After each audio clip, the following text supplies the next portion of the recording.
د یو ړندې مور جالبه کیسه.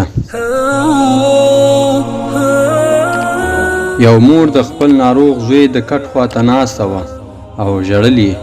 ملایکه راښکته شوه.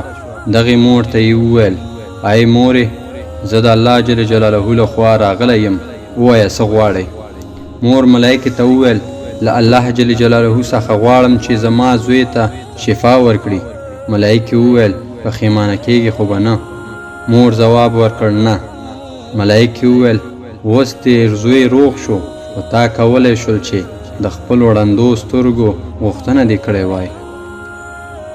یوه ورځ زوی مور ته وویل: مورې، زما مېرمن له تا سره یو ځای ژوند نشي کولی.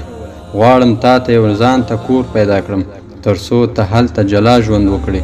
مور له کور څخه بهر شوه، یوازې کېناستله او پر ژړا بوخته شوه. ملایکه بیا راښکته شوه. مور ته یې وویل: ودې لیدل چې ستا زوی له تا سره څه وکړل؟ اوس پښیمانه شوې، غواړې ورته ښېرا وکړې؟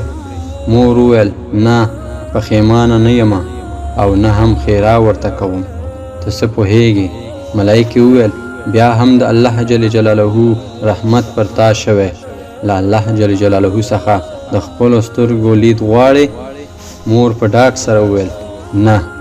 ملایکې وویل: نو څه؟